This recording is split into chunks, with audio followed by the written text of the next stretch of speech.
Life After Prison. By Silence You. Kabanata 1051 hanggang 1060. Masarap ang tulog ni Severin. Iniisip na aabutin ng 2 o 3 araw para mahanap niya ang Keynes Hall pagkatapos ipadala ng alkalde, ang Maddox, at ang Millers ng kanilang mga tauhan upang malaman ang higit pang impormasyon. Kinaumagahan, nagplano siyang gumawa ng kaunting alchemy pagkatapos ng almusal ngunit nagulat siya nang dumating si Chelsea upang hanapin siya. Guwapo. Ang ibig kong sabihin, Mr. Severin. Lumapit sa kanya si Chelsea. Mas naging maingat siya sa pakikipag-usap sa kanya matapos malaman ang totoong pagkatao nito. Ngumiti si Severin at sinabing, "Tawagin mo na lang akong Severin. Nakakaramdam ako ng hiya kapag tinatawag mo ako sa formal na paraan." Tumanggo si Chelsea, at pagkatapos ay nagsabi, "Narito ang mayor at ang kanyang anak, at pinapasok lang sila ng aking ama. Sinabihan akong ipaalam sa iyo ang kanilang pagdating." "Ganun ba?" Agad namang nagningning ang mga mata ni Severin nang marinig iyon. "Hindi ko akalain na magkakaroon sila ng magandang balita para sa akin ng ganoon kaga." Agad namang sumunod si Severin kay Chelsea pababa. Sa oras na ito, medyo nagulat si Richard na ang pamilya ng alkalde ay magiging magalang sa kanya. Siya ay nambobola bilang isang resulta. Gayunpaman, hindi niya alam na naging mabait si Hamish at ang kanyang pamilya sa kanila dahil inakala nila na si Chelsea ay tunay na kasintahan ni Severin. Pinlano nilang mas makipagtulungan sa Maddox sa ilang mga proyekto sa hinaharap. Ang ganitong relasyon ay malamang na magpapahintulot sa kanila na masecure ang proteksyon ni Severin sa hinaharap. Pumasok sina Severin at Chelsea habang nasa gitna ng diskusyon sina Richard at Hamish. "Hahaha. Mr. Hamish. Hindi ko ine-expect na magkikita ulit tayo ng ganito kabilis." Pumasok si Severin at tumawa ng tawa. Agad namang tumayo si Hamish at ang iba pa na may paggalang.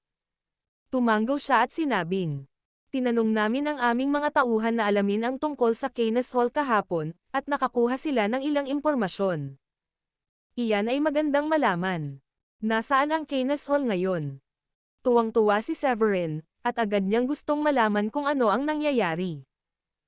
"Hamish, gayunpaman, ay may isang bahagyang gawa-gawa na pagpapahayag. Maupo tayo at ipapaliwanag ko kung ano ang nahanap ko." Pagkaupo ni Severin ay nagpatuloy si Hamish. "Bueno, Mr. Severn, sinabi sa amin na mayroong ganoong organisasyon, ngunit kakaunti ang mga miyembro nila at halos walang impluwensya. Sa kabuuan, mayroon lamang silang 1,000 tao." Tumanggo si Severin. Inasahan na niya iyon. Kung tutuusin, kung mas malakas pa ang bulwagan, nasabi na ni Richard at ng iba pa ang tungkol sa kanila nang magtanong siya. Sa kasamaang palad, hindi inaasahan ni Severin na halos 1,000 tao lang ang nasa bulwagan. Sa sandaling iyon, nagpatuloy si Hamish. "Na-provoke nila ang Mount Blade gang 2 taon na ang nakakaraan, kaya dinala ng gang ang kanilang mga tao upang patayin ang karamihan sa mga miyembro ng Keynes Hall. Sa huli, halos hindi nakatakas ang Hallmaster kasama ang kanyang anak na babae at 2 pang elder." "Ano?" Naikuyom ni Severin ang mga kamao pagkatapos marinig iyon. "Yung maldito na Mount Blade gang na naman. Kung ganon, kailangan ko na silang tanggalin." Natigilan si Hamish matapos marinig iyon. Nagmamadali siyang nagtanong, "Nasaktan ka ba noon ng Mount Blade gang?" Ang galit na nakita niya sa ekspresyon ni Severin ay nagmumungkahi na ang relasyon ni na Severin at Keynes Hall hindi kasing simple kahit papaano. Pagkatapos ay ipaliwanag ni Severin, "Hindi. Kahit paano, hindi direkta.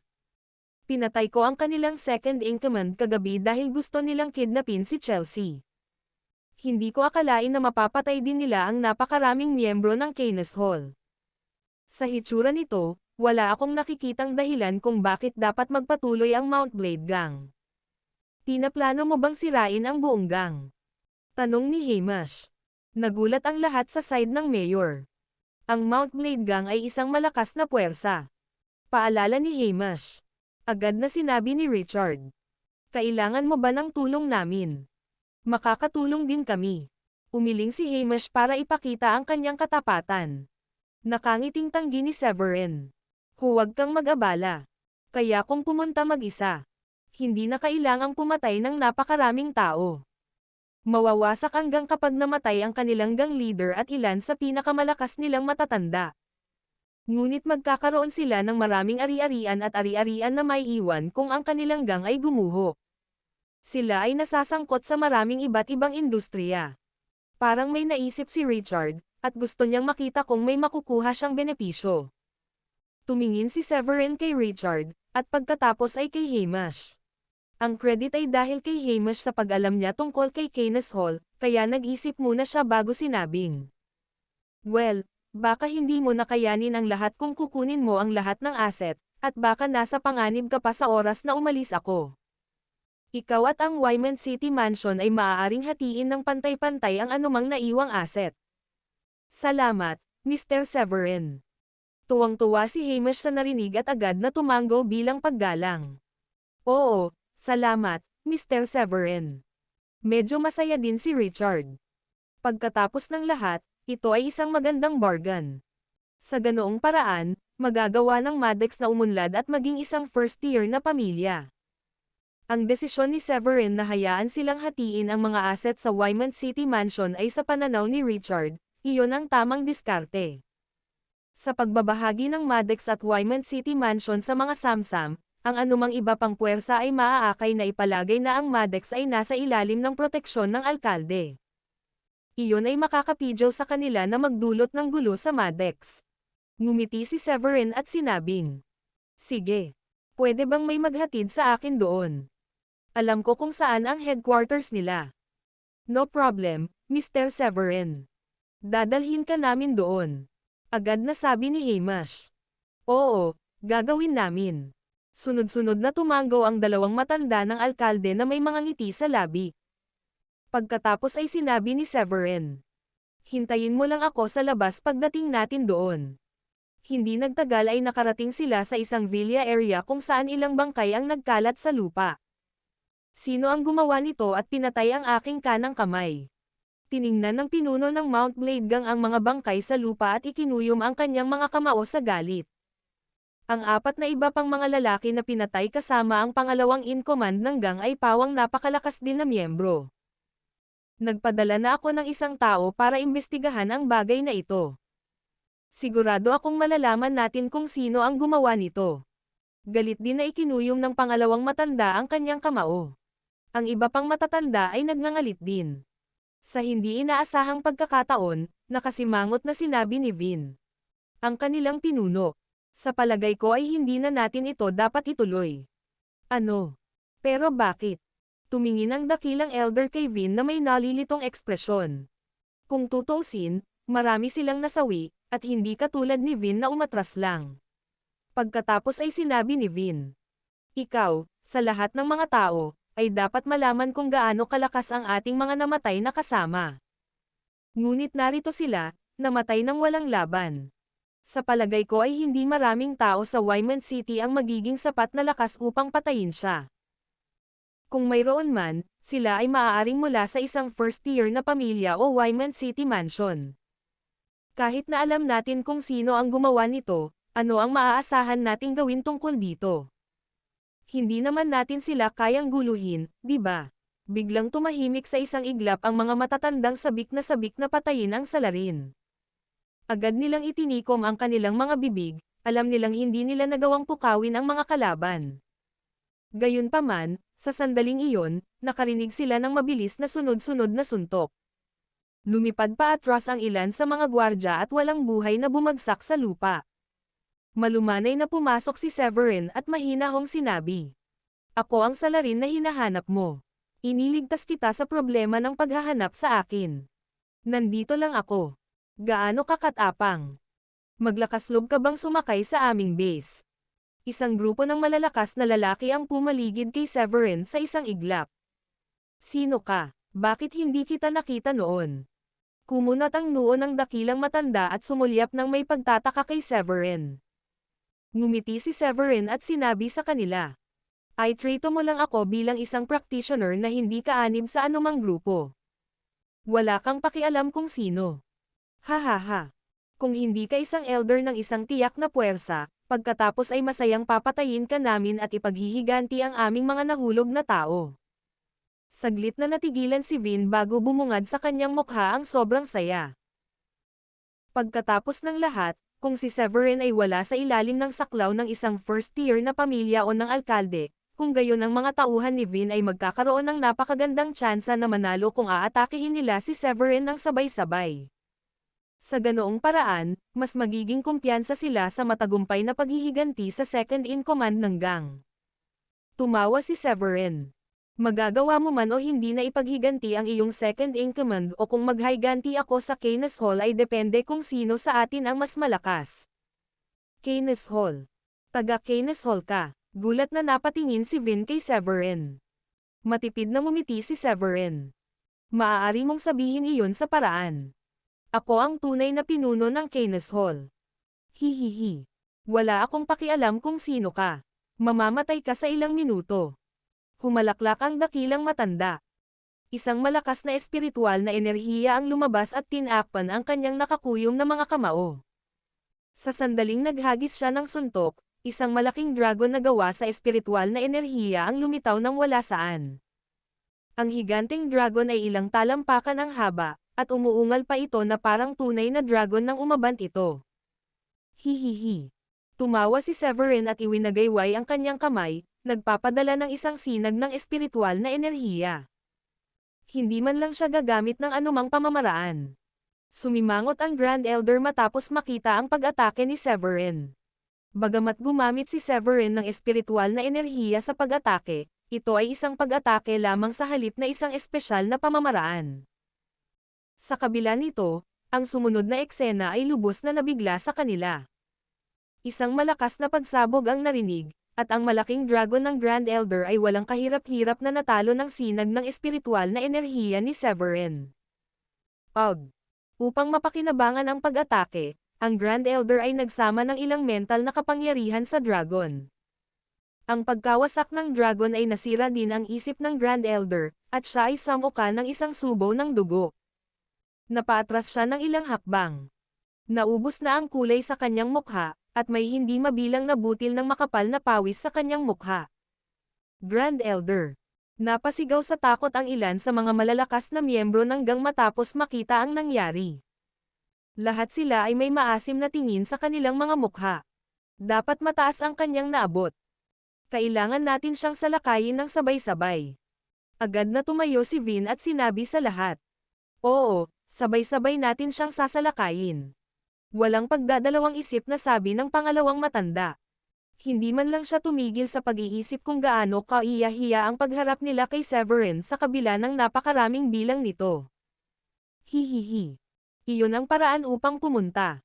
Matipid na ngumiti si Severin at ginawa ang first-grade spiritual sword na katatapos lang niyang makuha. Akala mo ba mananalo ka sa aming anim sa isang armas lang?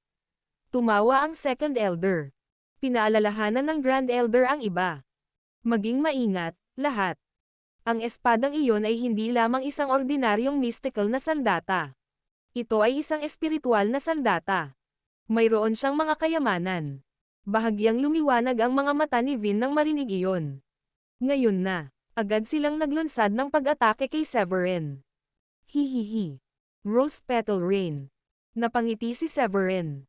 Inilagay niya ang kanyang espiritual na enerhiya sa espada at nilaslas ito sa hangin. Hindi mabilang na mga talulot ng rosas ang lumipad sa isang nakakabighaning paraan. Ang mga talulot ng rosas ay tila lumutang sa hangin, ngunit ang kanilang pinagdaanan ay hindi naman mabagal. Bukod dito, mayroong kasing dami ng 100 tulad ng mga talulot ng rosas. Bilang level 6 Warrior King, wala ni isa sa kanila ang nakaya ng makatiis sa pamamaraan ni Severin. Kung tutusin, kaya nitong pumatay kahit isang level 7 na Warrior Emperor nang walang kahirap-hirap.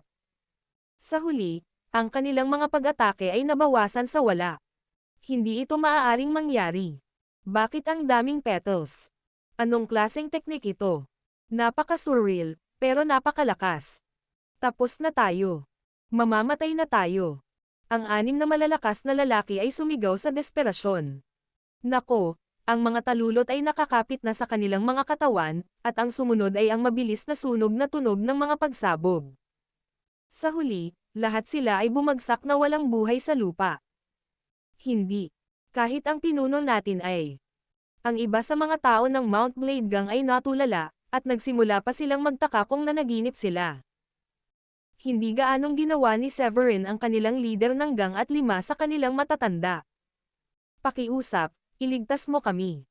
Lumuhad kaagad ang isang matanda. Gumawa si Severin ng 100 petals, ngunit tumagal ito ng wala pang 20 upang wakasan ang buhay ng 6 na tao. Ang kanyang mga kasanayan ay malinaw na isang hiwa sa itaas nila.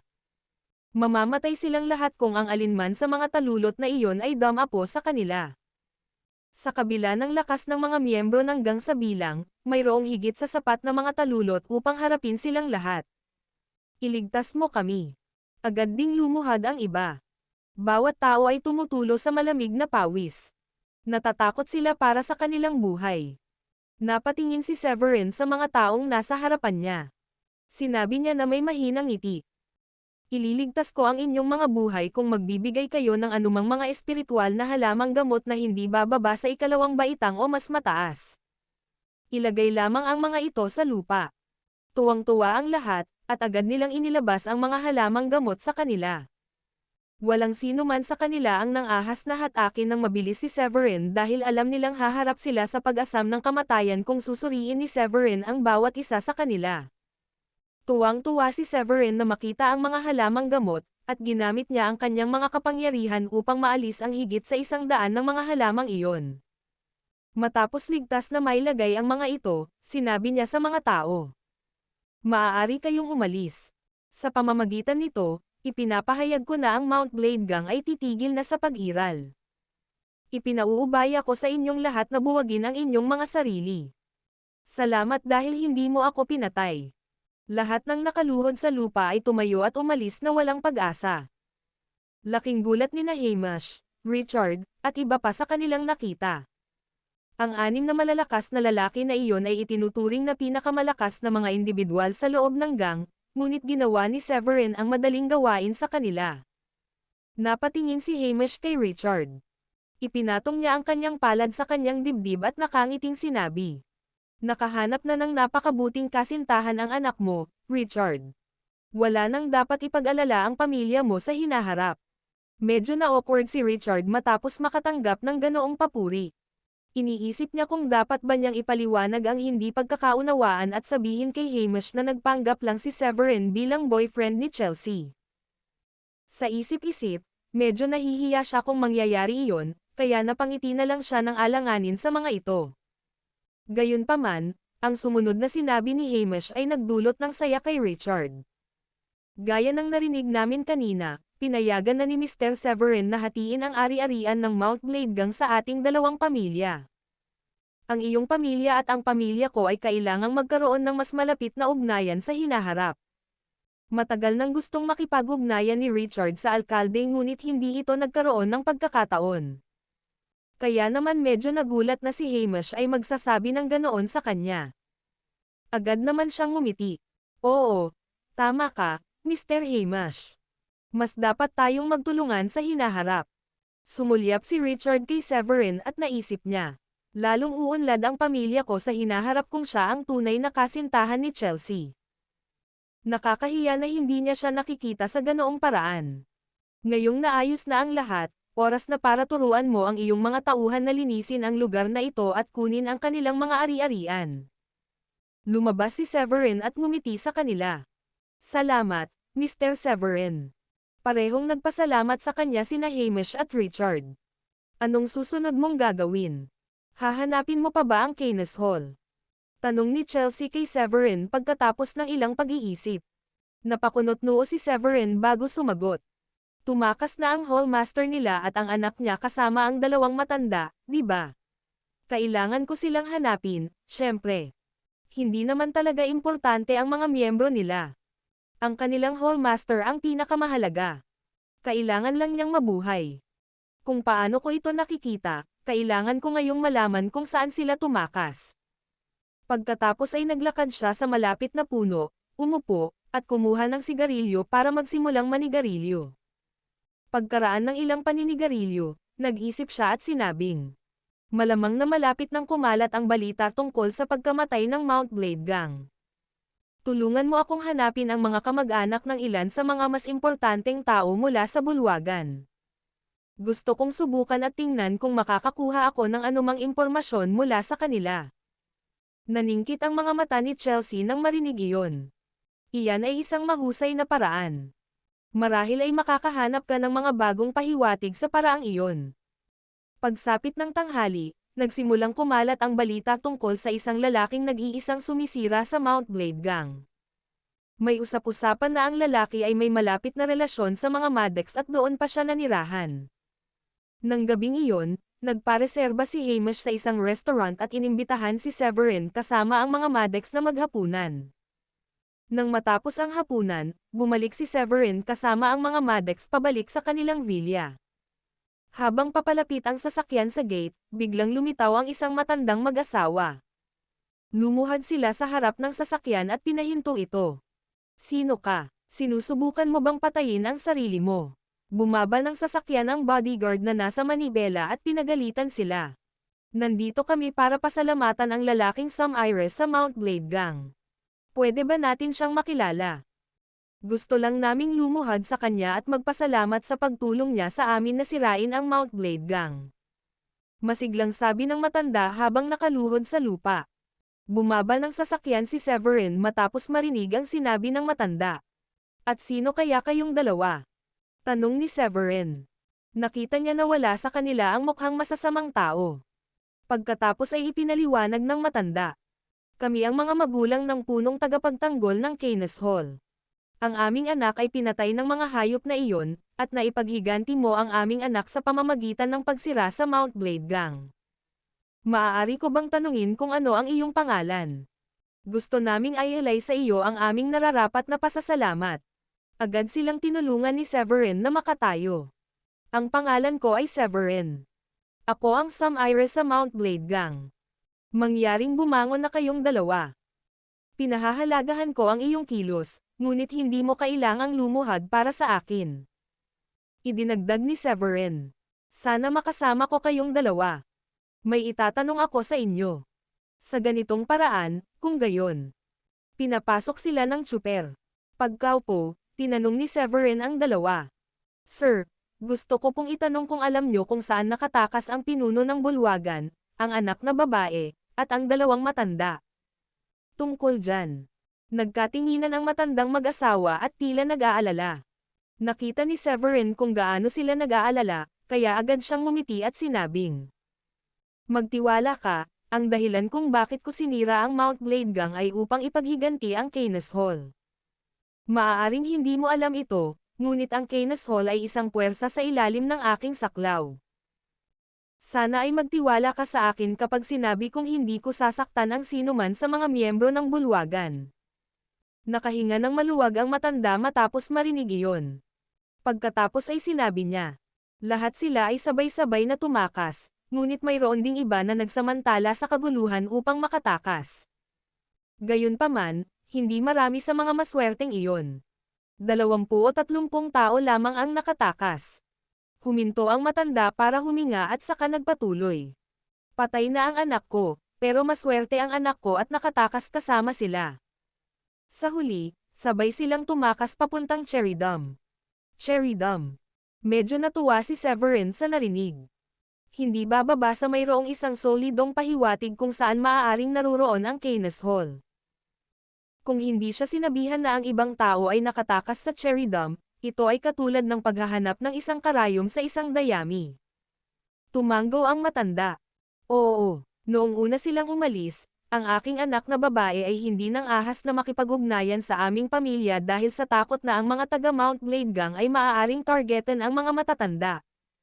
Nalaman lang namin ang tungkol sa kanilang kinaroroonan noong isang buwan.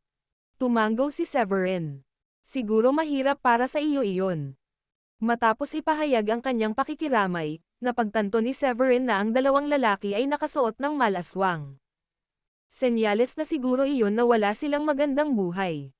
Pagkatapos ng lahat, ang kanilang anak na lalaki ay namatay, At ang kanilang anak na babae ay hindi na nakikipag-ugnayan sa kanila. Siguradong mahihirapan silang dalawa. Sa pag-iisip na iyon, sinabi ni Severin. Maaari mo bang ibigay sa akin ang iyong bank account? Maglilipat ako ng $1.2 milyong sa iyo. Ano? $1.2 milyong? Ang mga matatanda ay walang alinlangan na medyo nabigla doon dahil hindi pa sila nakatanggap ng ganoon kalaking pera sa buong buhay nila. Ngumiti si Severin at sinabing, "Oo, para kayong dalawa ang gumastos. Ang anak mo ay taga Keynes Hall, at wala kang natanggap na kabayaran pagkatapos niyang mamatay. Mga magulang niya kayo, kaya labis akong nagsisisi sa inyong dalawa. Mangyaring kunin ito. Pero, sobra na." Gustong tumanggi ng matanda, ngunit pinilit ni Severin na ilipat sa kanila ang $1.2 milyon. Alam ba ninyong dalawa kung saan ang kanilang kinaroroonan sa Cherry Dam? Pupunta ako doon at hahanapin sila. Malapit nang makabalik at bumisita ang anak mo at ang iba pa. Nakangiting sabi ni Severin. Talaga? Maibabalik mo ba sila? Namumula ang mata ng matanda sa emosyon. Tumango si Severin. Siyempre.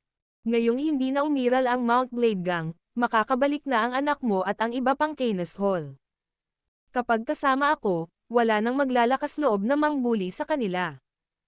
Ako. Natutuwa akong marinig iyon. Paulit-ulit na tumango ang matandang babae habang sinasabi niya kay Severin. Ikaw ang aming tagapagligtas. Ikaw talaga. Hindi namin alam kung paano pa namin masusuklian ang iyong mga kabutihan. Ngumiti si Severin at sinabing, labis akong nagpapasalamat kung masasabi mo sa akin kung nasaan sila ngayon. Agad na sinabi ng matandang babae. Nasa lugar sila na tinatawag na Benfield City. Iyon lang ang alam ko. Benfield City. Nakikita ko. Phew, mas madaling mahanap ang mga ito ngayong pinaliit na natin ang kanilang lokasyon sa isang partikular na lungsod. Nakahinga ng maluwag si Severin matapos marinig iyon. Pagkaraan ng ilang sandali ay nag-isip muli siya. Nga pala, sigurado akong alam mo ang mga pangalan ng Hallmaster at ng anak ng Hallmaster, di ba? Malaking tulong kung malalaman ko ang mga pangalan nila pagdating ko doon. Ang pangalan ng Hallmaster ay Yaidel Zameren at ang pangalan ng kanyang anak na babae ay Alicia, ngunit hindi ako sigurado kung binago nila ang kanilang mga pangalan pagkatapos pumunta doon. Sabi ng matanda pagkatapos na maalala ang kanilang mga pangalan. Tumango si Severin. Salamat sa inyong dalawa. Matapos iyon, hiniling ni Severin sa mga madek na turuan ang dalawa sa kanilang mga bodyguard na pauwiin ang matandang mag-asawa sa kanilang tinitirhan.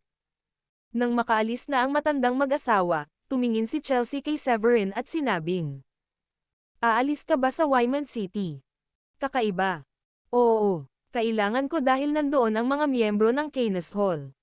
Kailangan kong umalis bukas ng umaga. Okay. Tandaan na alagaan mo ang iyong sarili doon. Maaaring hindi kalakihan ang Cherry Dam, ngunit iba ito sa Dracodam. Noon pa man ay galit sa atin ang mga tao doon, kaya naman kailangan mong maging mas maingat.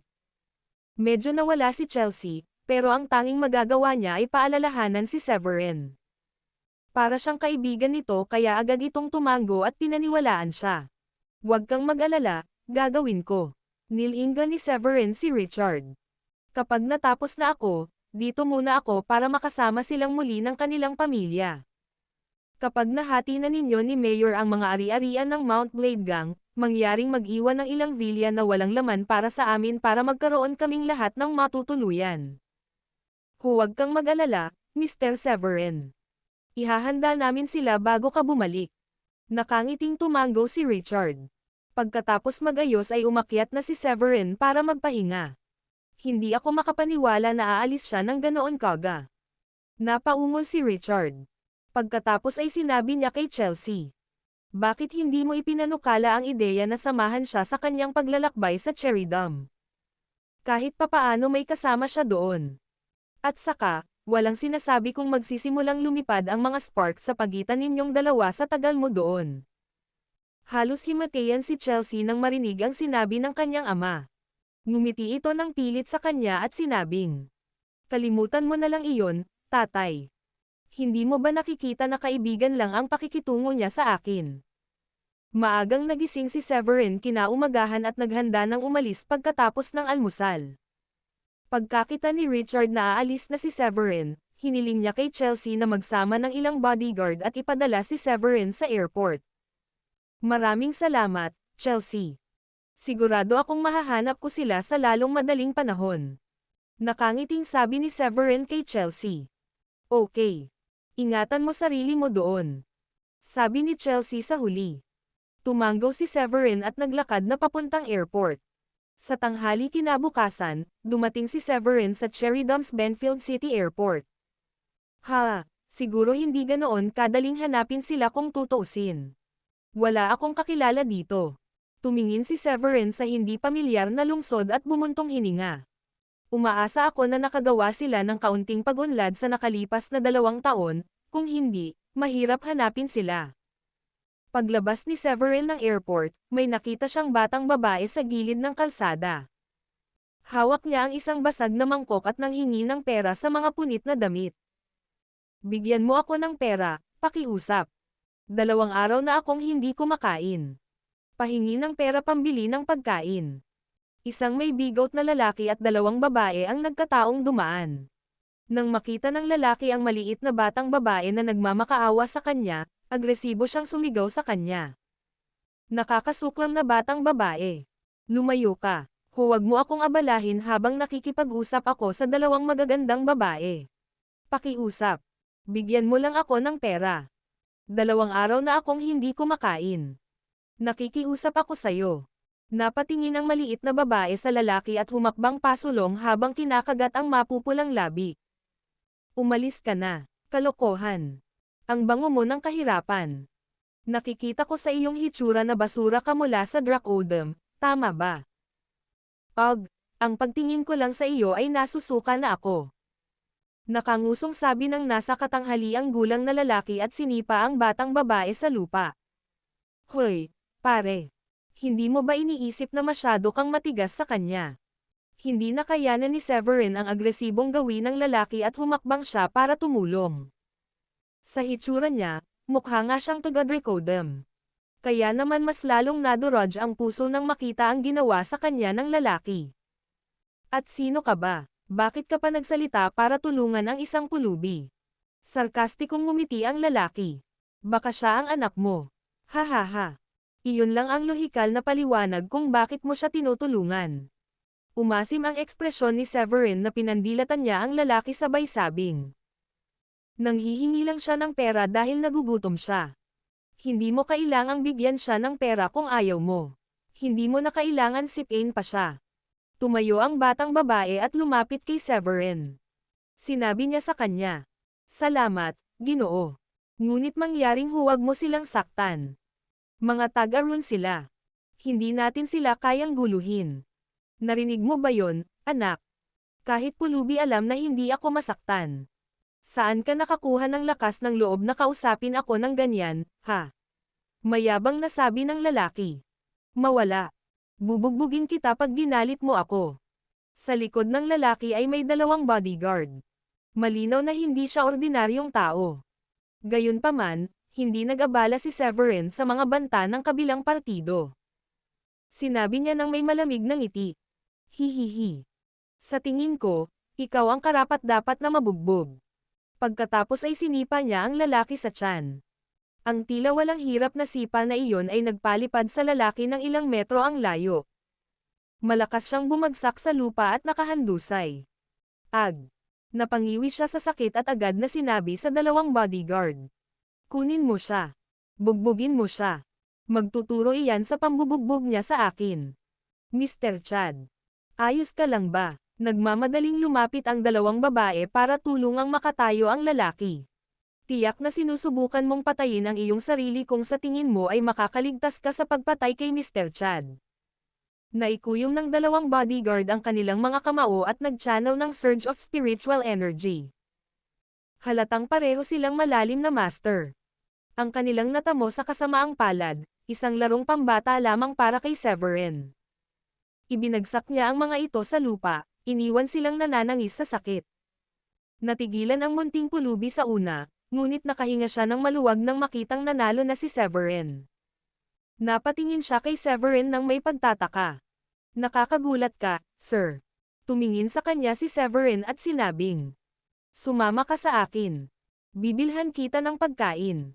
Agad niya itong dinala. Pagdating nila sa isang restaurant na dalubhasa sa mga delicacy ni Drac Odom, pumasok si Severin kasama ang batang babae. Pasensya na po, sir, pero hindi ako papayag na may pulubi na pumasok sa aking lugar. Hinarang siya ng isang babae sa pintuan. Kumunat ang noo ni Severin at sinabing, Ma'am, masasabi kong taga Drac Odom ka base sa mga pagkaing inaalok mo. Ako at ang pulubi ay taga Drac Odom din. Tinatangkilik ko ang iyong restaurant bilang suporta sa negosyo ng aking kababayan. Paano mo tatanggihan ang isang potensyal na customer? Bueno, kung papasukin kita, kung gayon sino ang gustong pumasok at kumain kasama ang isang pulubi. Nag-aalala ako na ang pagkakaroon ng isang pulubi dito ay maiiwasan ang lahat ng iba pang potensyal na customer. Walang sino mang mga bisita ang kasama ko ngayon, ngunit hindi magtatagal at tanghalian na. Awkward na ngumiti ang babae kay Severin. Nakangiting iginanti ni Severin at naglabas ng 2 o 3 salansan ng pera sa kanyang bag. Inihagis niya sa kanila ang mesa at sinabing, hindi naman ganoon kalaki ang restaurant mo, kaya ipapareserve ko ang buong lugar ngayon kung ayos lang. Matapos sabihin iyon ay agad niyang kinuha ang order ni Severn at naglagay ng karatula sa pintuan upang ipaalam sa kanyang mga potensyal na customer na lalabas siya saglit. Sa ganoong paraan walang papasok sa hindi sinasadyang Ale Severin at naroon pa rin ang dalaga. Agad na nagningning ang mga mata ng babae nang makita ang matabang stacks ng cash. Tumanggo siya at sinabing, Siyempre, magagawa natin iyan. Pagkasabi niyon ay agad niyang kinuha ang order ni Severin at naglagay ng karatula sa pintuan para ipaalam sa mga potensyal niyang customer na aalis muna siya sandali. Sa ganoong paraan, walang papasok ng hindi sinasadya habang nandoon pa si Severin at ang dalaga. Maya-maya, ilang ulam ang nakahain sa mesa.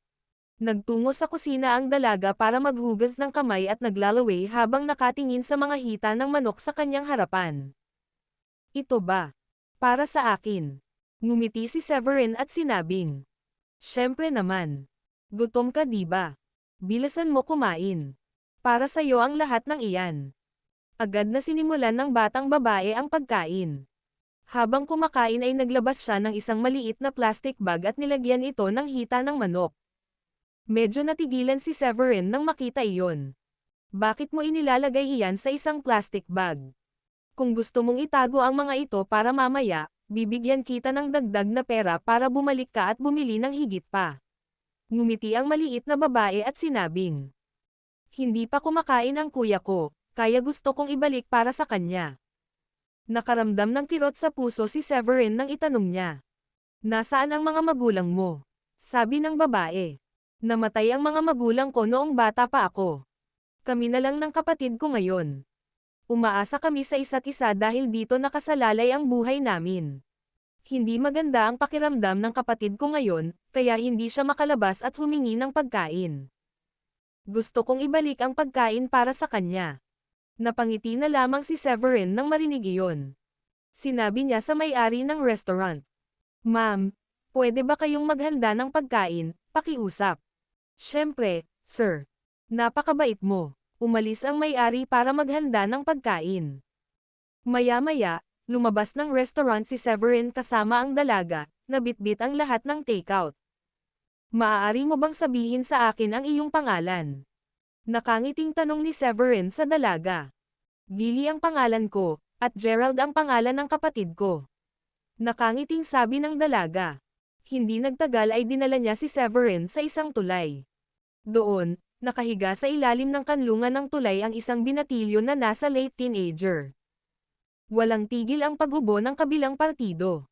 Nang makita niyang nakabalik na si Gilly ay agad siyang tumigil sa pag-ubo, na parabang natatakot na baka mapansin ng ate niya ang lumalalang kalagayan niya. Gerald. Dinalhan kita ng pagkain. Ang mabait na lalaking ito dito ay bumili ng maraming masasarap na pagkain para sa atin. Agad na tumakbo si Gilly dala ang pagkain. Salamat. Halatang masama ang kalagayan ni Gerald. Mukha siyang mahina ng magsalita, at medyo namutla din ang mukha niya. Tumingin sa kanya si Severin at nagtanong. Wala ka namang sakit, di ba? Para kang nabugbog. Sinulyapan ni Gerald si Gilly bago tumango. Oo, binugbog ako ng ilang lalaki ng Ma'am Alamos ako ng pagkain kahapon. Hindi ko sinabi kay Gilly ang totoo, kaya nagsinungaling na lang ako sa kanya at sinabing may sakit ako. Kailangan nating gawin, kung gayon. Kailangan mong magpatingin sa doktor. Nagulat si Gilly sa revelasyon. Itinabi niya ang lahat at agad na sinabi kay Gerald na nakahiga sa isang piraso ng curtain. Ngumiti ng pilit si Gerald. Huwag kang tanga, Gilly. Saan tayo kukuha ng pera para magpatingin sa doktor? Huwag kang mag-alala. Magiging maayos din ako sa loob ng ilang araw.